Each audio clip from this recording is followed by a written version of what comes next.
Hi எல்லோரும் எப்படி இருக்கீங்க? இன்றைக்கி இந்த வீடியோவில் பொட்டேட்டோ யூஸ் பண்ணி எப்படி ஒரு சிம்பிளான ஸ்நாக்ஸ் பண்ணலாம் அப்படின்றத பார்க்கலாம். இது கிட்ஸுக்கு ரொம்ப இஷ்டமான ஸ்நாக்ஸாக இருக்கும். நீங்கள் கண்டிப்பாக இதை வாட்ச் பண்ணிவிட்டு ட்ரை பண்ணுங்கள். ஒருவேளை ட்ரை பண்ணிங்க அப்படின்னா உங்களோட அவுட்புட் எப்படி இருக்குன்றதை மறக்காமல் கமெண்ட் பண்ணுங்கள்.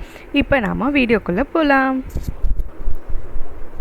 ஸோ இதுக்கு ஒரு பொட்டேட்டோ லைக் 250 கிராம்ஸ் எடுத்திருக்கேன்.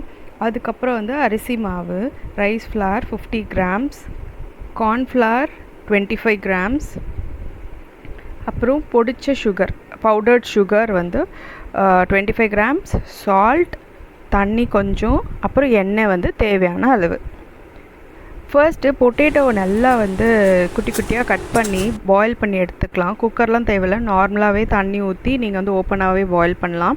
பாயில் பண்ணிவிட்டு கரெக்டாக 10 மினிட்ஸ் போதும். அதுக்கு மேலே நீங்கள் பாயில் பண்ண விடாதீங்க, அது ரொம்ப குழஞ்ச மாதிரி ஆகிடும். பாயில் பண்ணிவிட்டு இந்த மாதிரி ஒரு ஸ்ட்ரெயினர் யூஸ் பண்ணி இந்த மாதிரி ஃபில்டர் பண்ணி எடுத்துக்கலாம். இது எதுக்கு பண்ணுறோம் அப்படின்னா அந்த பொட்டேட்டோவில் எந்த லம்ஸும் இல்லாமல் நல்ல சாஃப்ட் அண்ட் ஸ்மூத்தாக இருக்கிறதுக்காக எடுத்துக்கிறோம். இப்போ இந்த மாதிரி நம்ம பொட்டேட்டோவை எடுத்த அப்புறம் நம்ம அரிசி மாவு ஆட் பண்ணிக்கலாம், கார்ன்ஃப்ளவர், அதுக்கப்புறம் பொடிச்ச சுகர், அப்புறம் சால்ட், பவுடர் சுகர். நான் சுகர் கொஞ்சம் கம்மி பண்ணிக்கிட்டேன், எங்களுக்கு ஓவர் சுகராக இருந்தால் வேண்டாம் அப்படின்றதுனால நீங்கள் 25 கிராம் சுகருமே ஆட் பண்ணிக்கலாம். அதுவே கரெக்டாக இருந்தது.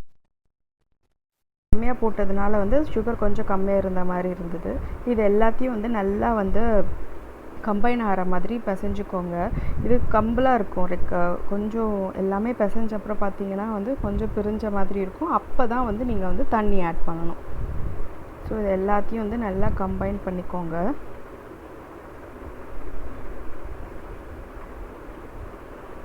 இதெல்லாம் ஒன்று சேர்ந்து வந்த அப்புறம் இதுக்கு தேவையான அளவு தண்ணி ஊற்றணும். தண்ணி ஒரேடியாக ஊற்றிடாதீங்க, கொஞ்சமாக ஊற்றி பிசைஞ்சு அது பால் மாதிரி சப்பாத்தி மாவு கன்சிஸ்டன்சிக்கு பரட்டி வச்சுக்கலாம். கொஞ்சமாக தண்ணியை தெளிச்சிட்டு திருப்பி பிசையலாம்.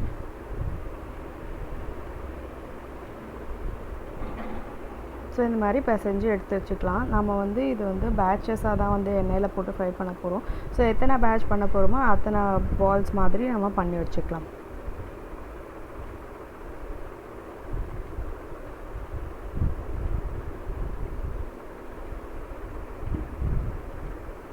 ஸோ இந்த ரெசிபி நல்லா கிறிஸ்பியான ரெசிபி, உள்ளே சாஃப்ட் டெக்ஸ்சர் நமக்கு கிடைக்கும். ஸோ நான் ஒரு 5 பேட்சஸாக போடலான்னு பிளான் பண்ணியிருக்கேன். ஸோ 5 பால்ஸ் அதில் ரெடி பண்ணி வச்சுருக்கேன். இது ட்ரை ஆகாமல் பார்த்துக்கோங்க. வேணும்னா இதை நீங்கள் எடுத்து கவர் பண்ணி வச்சுக்கலாம். பண்ணும்போது எடுத்து நம்ம ரோல் பண்ணிக்கலாம். ஸோ எல்லா பால்ஸ்லேயும் இதே சேம் ப்ராசஸ் ஃபாலோ பண்ண போகிறோம். ஸோ ஃபர்ஸ்ட் ஒரு பேட்ச் பால் எடுத்துகிட்டு இந்த மாதிரி ரோல் பண்ணிக்கலாம். ரோல் பண்ணிவிட்டு அதுக்கு நமக்கு அந்த குட்டியான ஷேப் பால்ஸ் வேணும்ல, அந்த சைஸ்க்கு மாவை ஈக்குவலாக கட் பண்ணி எடுத்துக்கலாம். இதை கட் பண்ணி எடுத்துகிட்டு எல்லா பீசஸையும் ரொம்ப அழுத்தி நம்ம உருட்டக்கூடாது. நல்லா ஜென்டலாக உருட்டி வைங்க. ரொம்ப அழுத்தி உருட்டினீங்க அப்படின்னா எண்ணெயில் போட்டு எடுக்கும்போது உள்ளே கல் மாதிரி ஆகிடும். ஸோ அது அந்த ப்ராப்பரான அந்த டெக்ஸ்சரே உள்ளே ஃபார்ம் ஆகாது. கொஞ்சம் ஜென்டலாக இந்த மாதிரி பால்ஸ் மாதிரி பண்ணி ஒவ்வொரு பேட்சையும் எண்ணெயில் போட்டு ஃப்ரை பண்ணி எடுத்துக்கலாம்.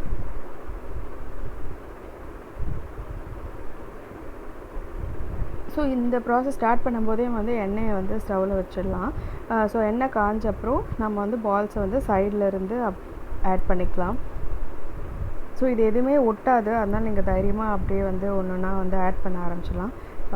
ஹீட் மீடியம் ஃப்ளேமில் வச்சுக்கோங்க. லைக் ஆயில் மீடியம் ஃப்ளேமில் தான் ஹீட்டாக இருந்துருக்கணும். ரொம்ப ஃபாஸ்ட்டாக ரொம்ப ஸ்லோவாக மாற்றி மாற்றி அந்த மாதிரி வைக்கக்கூடாது.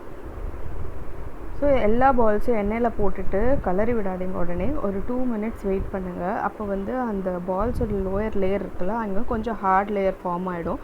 அதுக்கப்புறம் தான் நம்ம இதை திருப்பி விட ஆரம்பிக்கணும்.